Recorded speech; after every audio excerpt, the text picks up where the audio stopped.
Assalamualaikum warahmatullahi wabarakatuh. Nama saya Anissa Aulia Fitriani dari kelas B4, nomor standbook 04020210433. Ini menjawab pertanyaan nomor 1, yaitu apa fungsi asas hukum bagi hukum dan apa fungsi asas hukum bagi ilmu hukum. Yaitu fungsi hukum dalam hukum adalah mendasarkan eksistensinya pada rumusan oleh pembentuk undang-undang dan hakim. Sedangkan asas hukum dalam ilmu hukum yaitu hanya bersifat mengatur atau explicit, yaitu menjelaskan. Tujuannya memberi iktisar, tidak normatif sifatnya dan tidak termasuk hukum positif. Nomor 2 yaitu sebutkan 10 asas hukum dan uraikan apa yang dimaksud dalam asas hukum tersebut. Yang pertama, asas nullo delictum noella poena sine praeve loge poenali, yaitu tidak ada suatu peraturan yang dapat dihukum terkecuali suatu peraturan yang mengaturnya terlebih dahulu. Contoh, ada suatu perbuatan antisosial, suatu perbuatan yang terjadi orang melakukan pencurian. Yang melakukan pencurian dapat dihukum jika ada aturan yang melarang orang untuk mencuri. Yang kedua, asas in dubio pro reo, yaitu asas yang jika terdapat keraguan diperlakukan ketentuan yang paling menguntungkan bagi terdakwa. Yang ketiga adalah asas similia similitas, yaitu asas yang sebuah menjelaskan bahwa suatu perkara yang sifatnya sejenis harus diputuskan secara sejenis juga. Yang keempat adalah asas pacta sunt servanda, yaitu perjanjian yang sudah disepakati oleh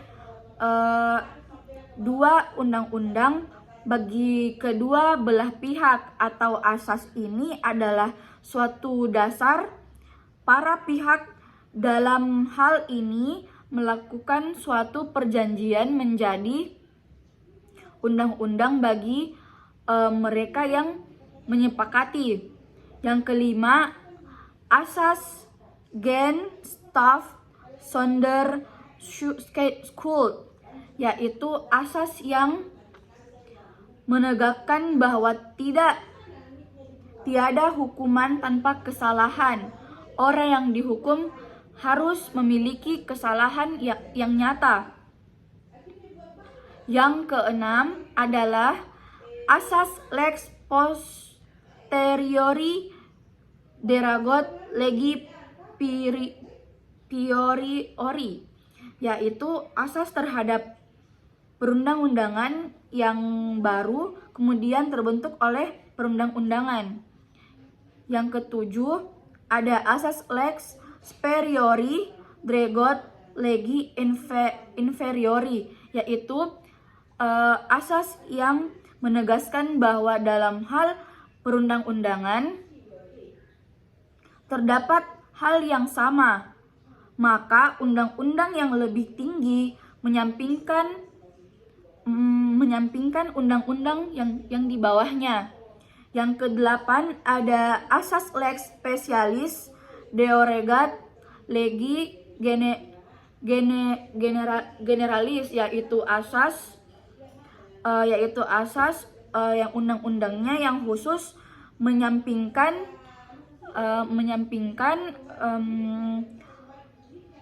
undang-undang yang umum.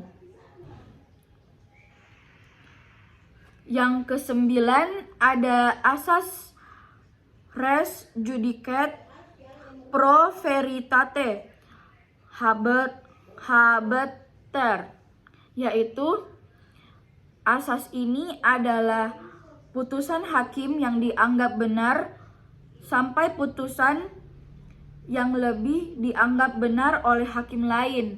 Dan yang terakhir yang nomor 10, asas lex sura certamen scripta, yaitu asas yang menegakkan bahwa undang-undang atau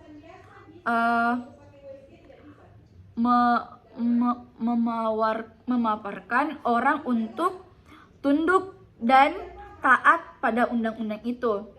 Sekian dari saya, jawaban saya dari nomor 1 dan nomor 2. Assalamualaikum warahmatullahi wabarakatuh.